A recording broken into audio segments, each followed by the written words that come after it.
everybody. Are you nice and soggy? This is a prime reason why I believe that the day after a Monday holiday should be a holiday, should be a day off because, first of all, I mean, you have to either travel on the holiday or you have to travel, a lot of people travel, or travel the day before and you've ruined the whole holiday part because you've had to come home. So if today would be the day off, boy, what a great day to just not get up. I swear, this is terrible. There were the weather people were going, oh, well, this morning, well, it's not going to be really north of I-20. Well, guess what, folks? It's well north of I-20. It's terrible. It's supposed to end in the middle of the day. Well, we'll see about that. Anyway, glad to have you along with us. And we're going to travel today over to Ward 1. Yes, welcome to Grace Greene, an independent candidate, wants the spot. Last Friday we had Ashby Foote, who's held the spot for a number of years. So here's Grace Greene. Welcome. Thank you, Mary, for having me on here. Have you lost your mind that you're going to do this? I think so. People have said, yeah, I'm either really brave or I'm really crazy, or maybe a combo of the two to do it. Yes, but I, love Jackson. I grew up here, and as we were talking before, Jackson really needs good government, and a lot of people feel like we're just kind of on the cusp of going one way or the other, and I feel like I want us to go in the right direction. I think everybody does, and you're right. People have had it, and that's just all there is to it, and it doesn't have to be that way. No. When I moved here, I said to Bert Case, because I'm originally from the Detroit area, I said, I see Jackson going by way of Detroit, and he said, no, that'll never happen. Jackson's a good little city. That won't happen. A few years later, he said to me one Saturday, he said, you're right. I said, about what? He said, remember a long time ago you told me? Well, you're right. And I hated to see that happen. Detroit's coming back. And I was going to say, Detroit's really coming back. And one thing we can take an example from Detroit is they have done a great job handling blighted properties. And I think I was at an event recently, and Rodney DePriest said, I brought up Detroit about blight, and he gave a statistic. I think that they had maybe a decade ago something like 45,000 blighted properties, and now they've taken it down to like 5,000 or 6,000 properties. So they've done a really good job. So there are some cities like that. They've been proactive, and they've said, well, let's turn the city in the right direction, and hopefully that we can follow their example in that, especially related to blighted properties. But this is Grace Greene, folks. If you'd like to talk with her, she's at 888-808-8637, and you can text her, which most everybody does, at 601-879-4395. That's 601-879-4395, and you can watch us because we live stream on supertalk.fm/Mary. Yeah, Detroit is like a mega city compared to Jackson. Yes. If they can come back, then I firmly believe, and I don't have stock in Jackson. I mean, I live in an unincorporated area of Rankin County. I don't have a city. I don't have a mayor to vote for anything like that. But I just truly feel that, if they can do it, so can Jackson. Jackson can be, you can't be Mayberry, of course. I mean, nobody can. But you can get to a place where Jackson is a cool place where people can say Jackson instead of Jackson. Well, and I think, I would say you do have a stake in it. I think the whole metro area, because there are, the stores and the businesses and the things that come here affect everyone in the whole metro area. And so, and the perception of Mississippi. So I feel like all of Mississippi should want Jackson to thrive. And yes, like you said, you live out on the reservoir in a calmer area than I do. But I think it's important for everyone, and we should all be rooting and working together for Jackson, because as Jackson goes, so goes the whole metro area in the state. Well, you are right about that. Yeah, that's a good point. You do. That is a very good point. And I hate to see, we talked a little bit about this before the show, and I was so surprised to recently find out that the airport is in Ward 7. I guess I didn't think it was in anybody's ward, but this is another thing. The airport is very significant for the whole region, and the whole idea of the regional board to run it is a good idea. And it's state law, but it's not in federal district court. It's in another court. It's not settled yet. But I think that sets a good tone for the city of Jackson. People come here, they're in and out of town. You know what it's like when you travel. I've been in and out of a lot of cities, and you just get a good idea of a place. And I haven't been to the airport in years, and I'm not so sure that I want to go there. I mean, that's just the way it is. Well, I think they got a new Dunkin' there. Has that opened up? I'm not sure if it's open yet. I haven't flown out of that terminal recently to see. So hopefully, I've traveled a fair amount in and out, and but I feel like we definitely need, again, the region needs a successful airport to have to service the area, and it's as you said, the first impression that people get when they touch down in Mississippi or in this area. So we need it to be a good impression. Well, some of these roads that aren't so great are in Ward 1. Is High Street? High I'm not Street, sure if that was in 7. High is in 7, I think. 7, yeah, but that's in it's 7. Close to you. It's close. Well, and some of those things like we don't in Jackson. You don't stay right in your ward. My like where I live in Ward 1, but our family business is over. I think it's in Ward 4 over on Industrial Drive in the Hawkinsfield Industrial Park, and then you can get a good tour of Jackson. You can get a tour, and after this, I'm going to go down to City Hall and turn in my my campaign finance reports. So I'm going to go, we'll be right down there by High Street and all of the downtown area. So yeah, nobody stays strictly in their ward. Right. And so we all need to work together, and because, stuff that happens in one ward affects another. Well, what about Ward 1 bothers you or challenges you to make you say, okay, I'm a wife with 4 children, but you know what, kids? And you've worked in your life. You've had a successful career in a couple of things. The Peru, I don't understand that, but I can share more later. Yes, but you don't have to do this, but there's something about the ward and there's something about the job that you want. What is it? Well, I tell people I love Jackson. We are fully committed here. Like, we go to church here. Our family business is here. We live here. My kids go to Jackson Public Schools. And this is, I have a sister that lives in Ward 1. My mom lives over in Ward 7 in the same house that I grew up in. And this is home. We don't want to have to pick up and move. And, when I want it to be a place that my children want to come back to one day, that other kids want to come back to. I love our city and I love our state, and I've never been one to sit on the sidelines if I've seen an issue and say, oh, that's somebody else's problem. Let them deal with it. And I last year started thinking about it. And I will say it was the trash crisis that kind of put me over the edge. I joke a little bit that 2 of my kids were in diapers and I had no trash pickup for 18 days. And I was like, ooh, this isn't a good situation. But then it kind of brought the whole entire city together, because no matter where you lived, we were all experiencing the same thing in our households. Having been through the whole water crisis, yes, more than one, and you had to go through all that. Yes, that too, the water crisis. And the thing that really got me is I could not get a response back from City Hall when I was like, what's going on? What is the plan to remedy this? We can't go indefinitely with no trash pickup. What are we going to do? And I know it affected others even more than me, because we could pay to have somebody pick ours up, but a lot of people in the city couldn't do that. If you're elderly or disabled, you can't take your trash to a dumpster. And so, I think people got really frustrated and they were like, we need some new folks in here. And I started talking to some people and they said, well, you should run. And so I talked to my husband, I prayed about it, talked to some different folks. And then I started talking to some people in leadership in different positions and asking them and say, what do you think? Would this be worth doing? Should I do it? And I got a lot of good feedback and support, so I decided to go for it. And here you are. Here I am. Are you polling? Doing any polls? I don't think. Not that I know of. If there are some, I don't know. I'm just wondering. It's hard in just a small ward, and it's interesting because 4 years ago, the incumbent ran unopposed, and it was during COVID, and so it was kind of a weird election. Like, not a lot of people threw their hat in the ring, because it's kind of like with, everything was weird during COVID. And so. Yes, it was. Unnecessarily so. It affected everything. And so, we don't have anything to look at from the last election, but we can look at precinct data, like from the results from past elections, both federal and state elections, and can look at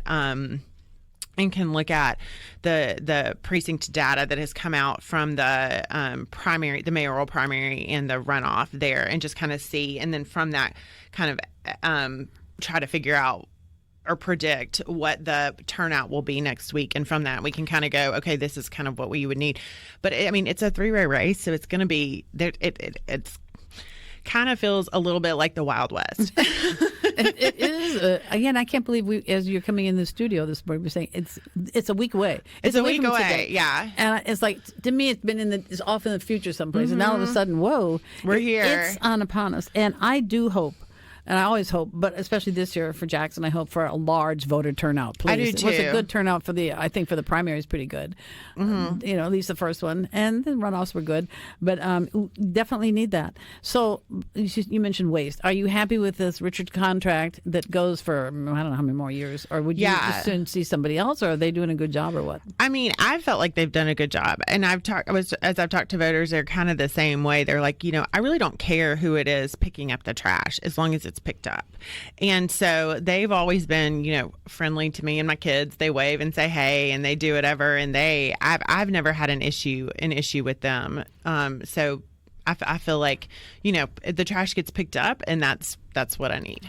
And the water runs. And is running far so good for a while. I know we had a stretch where we had so many boil water notices, and I just thought people would be like, we're under another boil water notice, and I was like, well, it hadn't killed us yet. Like, what do I need to do? Because they just got to be like, what are we supposed to do? And so then. But thankfully, we haven't had one for a long time. We've had a really good long stretch of no boil water notices and pretty good water pressure that stayed. So that's been a good thing.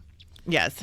What about streets now? One of the streets I think in your ward is Old Canton Road, which is awful. It's awful. I mean, I can't even remember the last time it was not awful. And, it's... Who wants to drive down a street like that when it's raining, because you don't know what you're going to sink into? Yeah. I mean, that's the whole street thing is a pretty terrible deal, I think. Somebody mentioned that to me yesterday. I was out knocking doors, and somebody mentioned Old Canton. I was doing some neighborhoods off of Old Canton, and they mentioned how that was a big concern of theirs. And so I would say, yes, that's a big, that Old Canton's, I've had lots of complaints about that. I know the Hinds County Supervisor, Robert Graham, has done a lot of paving in neighborhoods. He paved my neighborhood, and it's great now because he came in and paved it, but that was the county, not the city. But I think we should work together. Like the county and the city should work together and to come do. They paved a large portion of Ridgewood, but not all of it, because there are some parts that really need to be paved and other stuff. But I think, some of those major thoroughfares we should look at, because the amount of traffic on Old Canton, and it goes to so many neighborhoods, and there are so many neighborhoods out there that people cannot avoid driving on Old Canton. It's not like they could go somewhere else. That's how they get out of their neighborhood, or that's how they get back home at the end of the day. So yeah, I think prioritizing some of those big and just like I've said, as a council person, I can't say decree that Old Canton's going to be paved tomorrow or whatever, but you can be the squeaky wheel and say, hey, keep whoever hopefully we'll get a good director of public works with the new. This is another thing. With the new but hopefully we'll get a good one with the new administration, and that's part of the council is to approve some of these new positions that come in, so we can ensure on the council that we get competent, experienced people to fill these roles.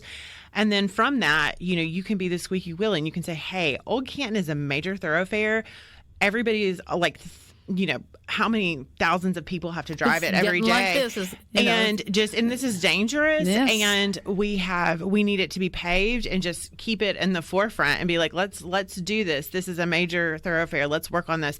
And you can just let people know that this is a priority. Have good relationships with the department heads. Have good relationships with the people who do have the ability to make those decisions to say go, and then push the work towards that as much as you're able to. I don't know how long ago it was done, but so we're on Ridgewood, just south of County Line Road, and that was done in recent times, 3-4 years ago, maybe. Yeah, within the last decade.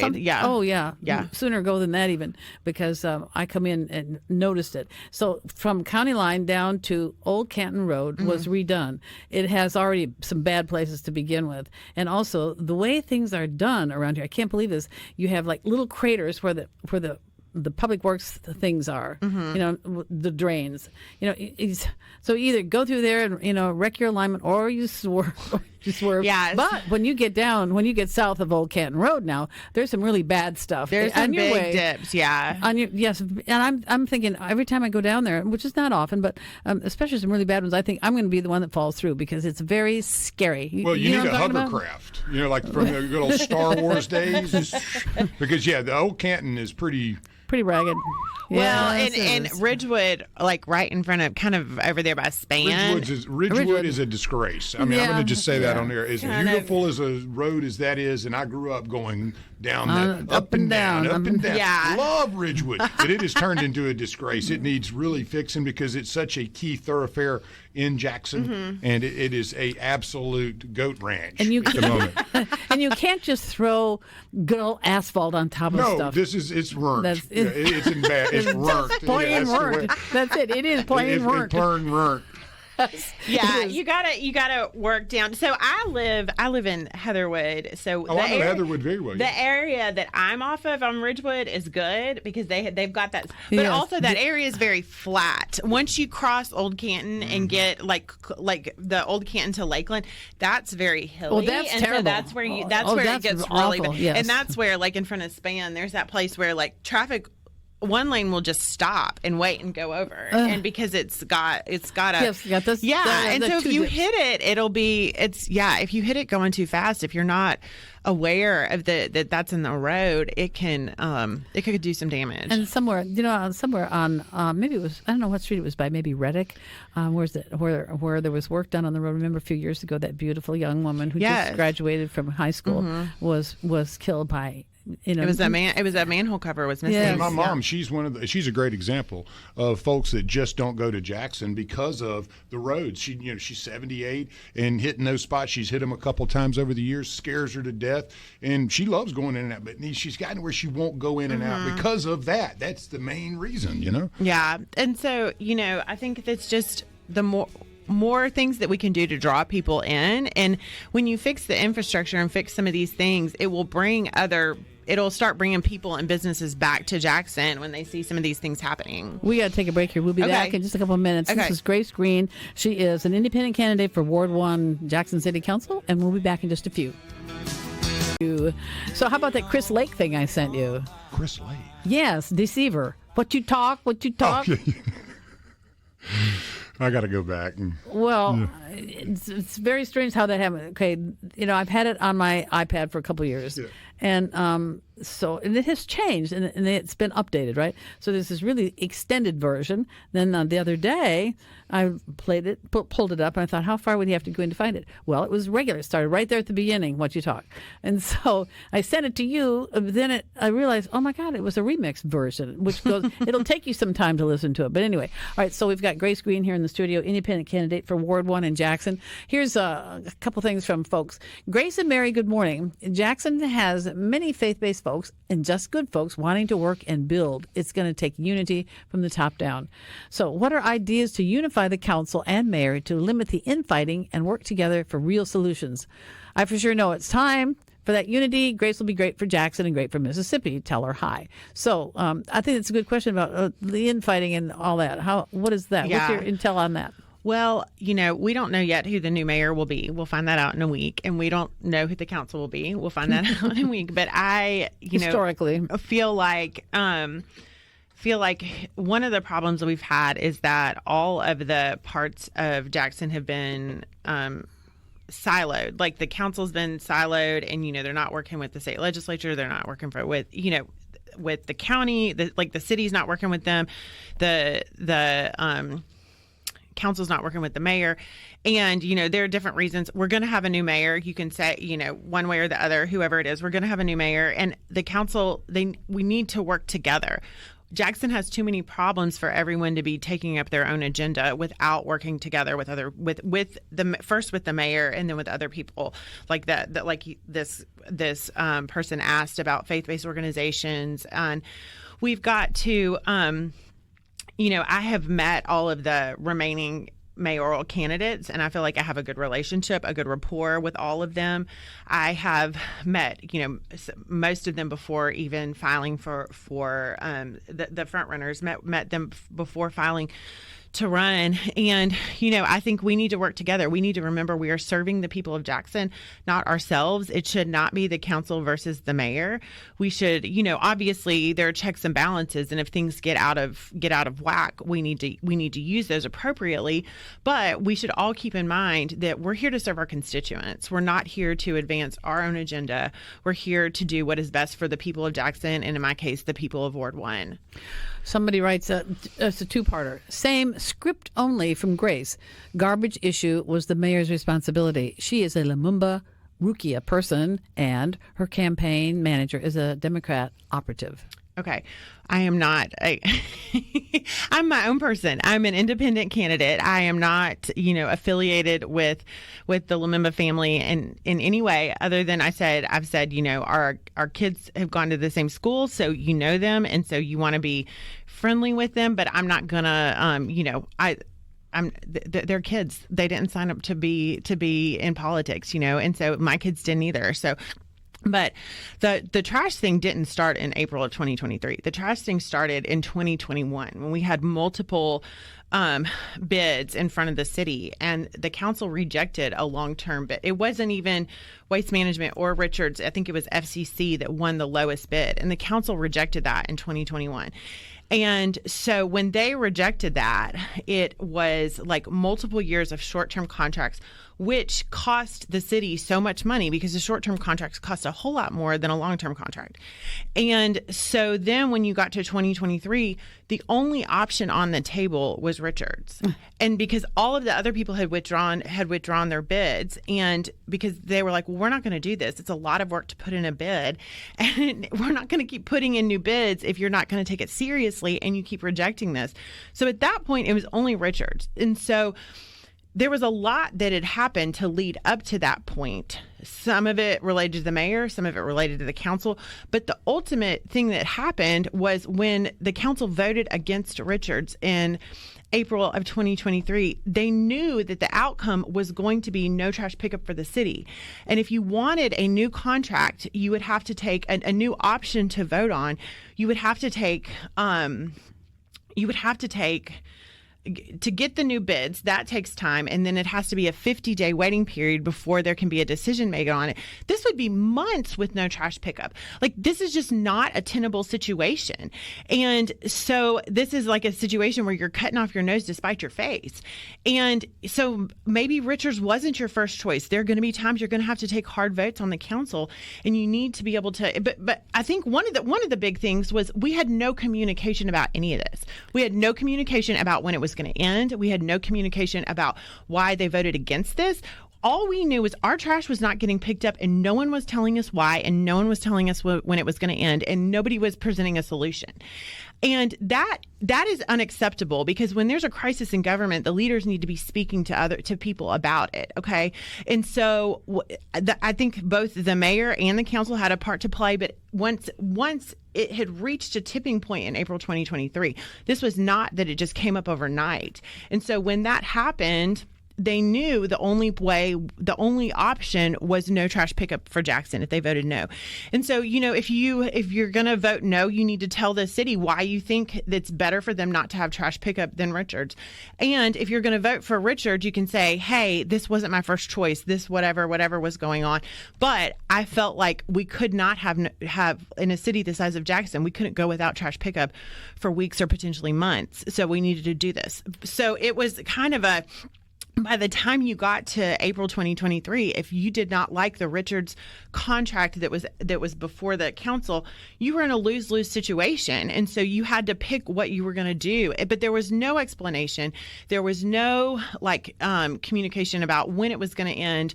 You couldn't get responses. And so that was just, and like I said, it affected every single person in their household. Yeah. And anybody who knows me knows that I'm not an operative of the Lumumbas. That's not true. What's the deal about your campaign manager? Is it a Democrat? A Democrat operative, the question? Okay. The comment? Well, first off, I am running as an independent, and I don't think there are any independent, campaign managers. People, this is the thing. We can't be in politics. Part of the reason I wanted to run as an independent is I want to work with everybody. And my campaign manager has run campaigns for multiple women in the Jackson area who are currently in office. and he has won.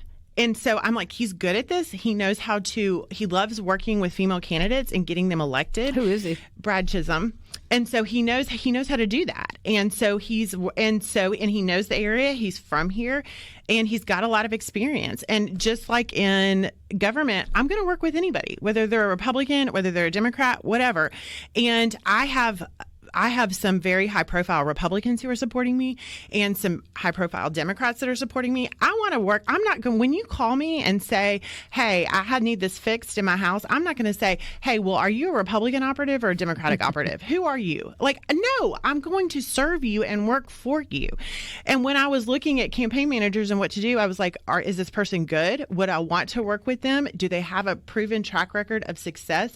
And do they believe in me and my ability to win? And those things, he checked the boxes. He was really good. And, if people have a problem with me working with the best professionals around, then, I'm going to work with people no matter who they are. How much media have you done? I mean, obviously you're doing here. I'm doing here. You've got stuff, you've got print things. I've seen print. I've got print things. I've done some billboards. I've done a lot of just the knocking on doors, calling people. I have done some online media, paid. Like, so if you go to a website, the banner will come up with this. I have done some local newspapers like the Northside Sun. I did that. Even Kingfish, if people want to get mad at me and say I'm a Democratic operative or whatever. Like, I've been on that. I've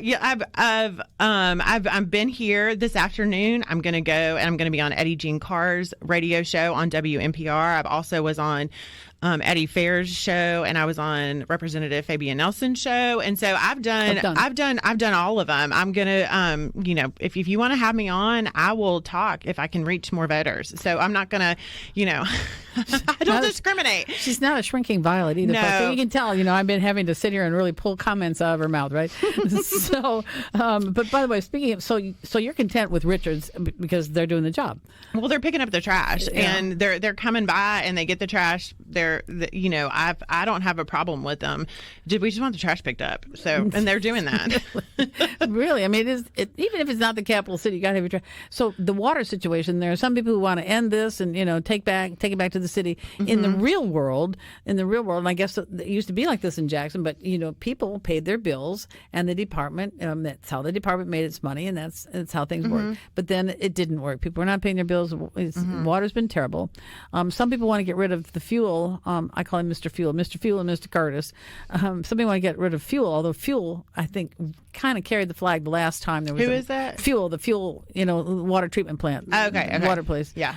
On Waterworks Curve. Uh-huh. Fuel. It's the oldest one. It's about 100 years old or something like that. But it took the water. It did the water thing. Some people want to get rid of it and just keep what's Curtis up there and the north part of the city. What do you want to do? Do you want to keep the third party, as it's called, this government thing going? Or what's your approach to doing with the city water? Well, currently, Judge Wingate had put this order for them to do that, and that was his decision. And so that was not a decision of the city or the council to put it under Jackson Water. And so it's, and they've, as you mentioned, not been without their problems. Like, they've had trouble collecting all the bills. There's that whole thing with the billing, the billing with the that big apartment complex, and that's had the trash issue, and that's an issue with the owners, with the landlords, but then not paying their water bills. Yeah, there's $1 million. It's terrible. But anyway. that's a ton of money, and so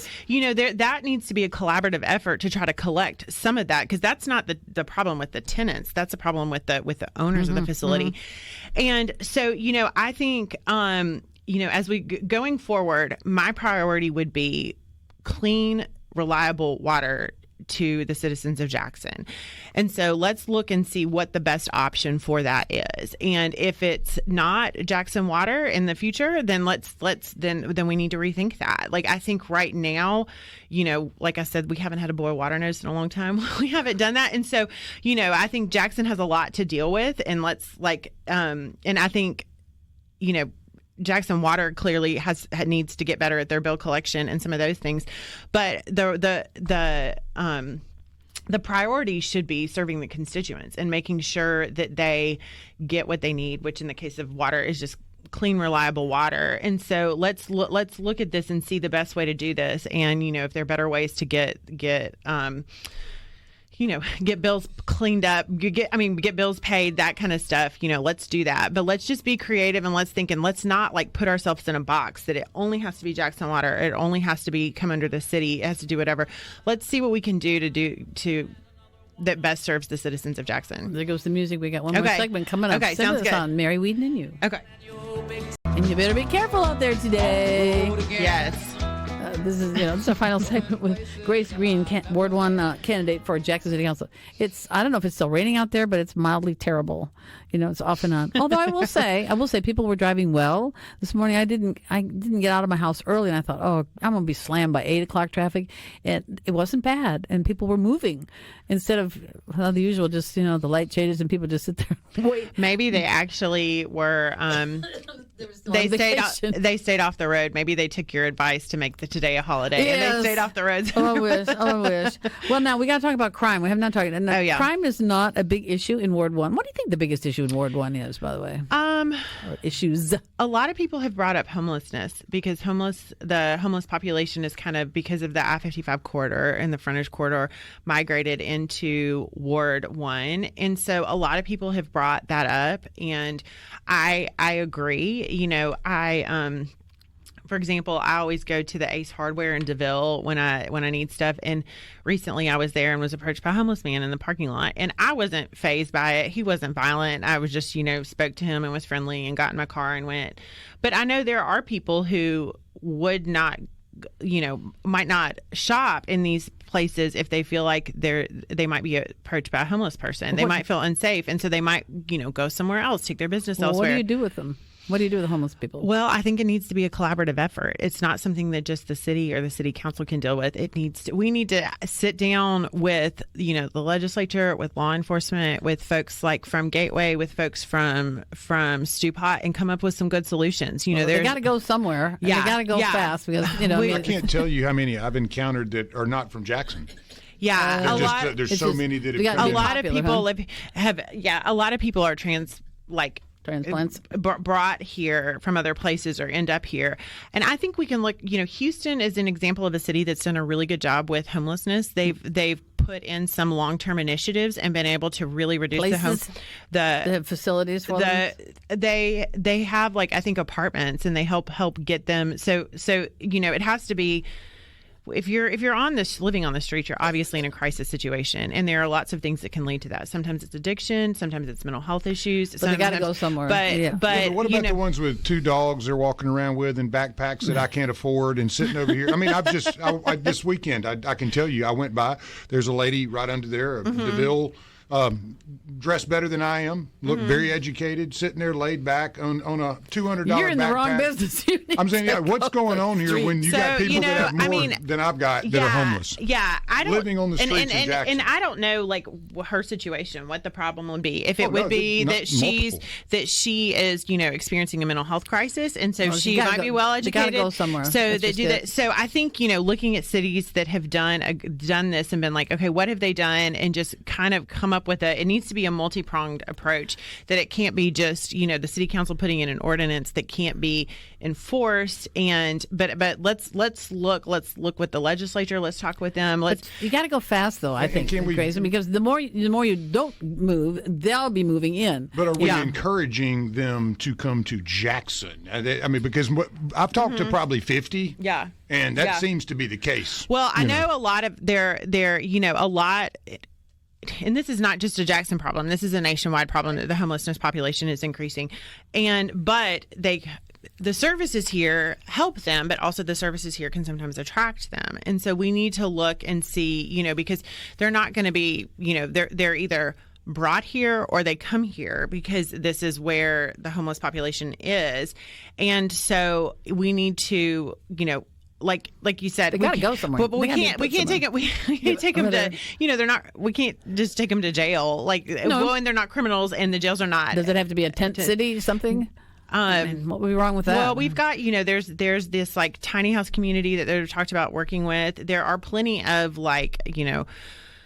apartments and motels, and I'm not saying I have the answer. I don't have the full answer, but I definitely think it's something that we should look at from a multi-pronged approach and sit down with folks like Rex Baker at Gateway and Joe Buckley at Stupot and be like, what are some solutions? What are some things that we could do as a council, as a city? What can we do? Because the legislature has put some things into place. Be like, what can we do to work together to make this, find some solutions to this? And that also talks to people who don't want to come to Jackson because of stuff like that. Oh, yeah, for sure. Yeah. Now, crime. What do you think about? I know the murder rate is way down. In fact, I called it the murder meter. I still do. Yeah. And it was way down. And it's like, whoa, was there a problem here? That it's down so far? No, the murder rate is down, which is good. It is. And cases are being solved. And I realize, arresting and so on is not the end of something. It goes into the judicial system. Mm-hmm. So what happens there is another whole thing. But are you content with the crime fighting efforts in Jackson? And do you think that it's nice? It should be all. If it's going to be church, it should be all churches and everybody together. Mm-hmm. I do believe that. And also, I think it would be beneficial to get some bangers in here to these things and say why we like to do what we do in Jackson. Because if you talk to their parents, they're trying to do the right thing. These people are not. So why didn't you get to them? Those are the ones you need to get to. Yeah. And there are, in general, I think, and I think, again, one of the mayoral candidates has talked about this, that there are just a handful of people who are kind of driving a lot of the crime in the area. And we need to make sure that they are stopped. And I think, in Ward 1, well, just in general, the Jackson police force their numbers are reduced right now. We need to work on getting more folks, just because we need to work on getting more officers in place. And you've got Capitol Police as well in Ward 1, correct? They're in part of Ward 1. They don't go all the way through Ward 1, but they go through part of Ward 1. Yes. And so, and having, collaboration between Capitol Police and JPD, I think Chief Wade is doing a good job. He just needs more officers. And so that is something that the council can, with the financial component of making sure there's the money for the officers and that they're fairly compensated. And, and just a little bit about my background, I am on the board of an organization called Grant Me Justice, which is a ministry of Jackson Leadership Foundation. That's the woman. I can't think of her name. Felicia Marshall. Yes, Felicia Marshall. Felicia's amazing. Yeah. And she works with families that are victims of that have experienced homicide. Her daughter was murdered, and she, from that pain, went to work with other families. And being on that board and getting to know Felicia, I have seen the holes in the justice system that, one, allowed the crimes to happen first, and then that are maybe potentially delaying prosecution of these things or delaying justice for the families. And so, taking these experiences, and I also volunteer in a women's prison with women who are preparing to be released, to make sure that they have the skills so that they can be productive citizens and won't return. At CMCF?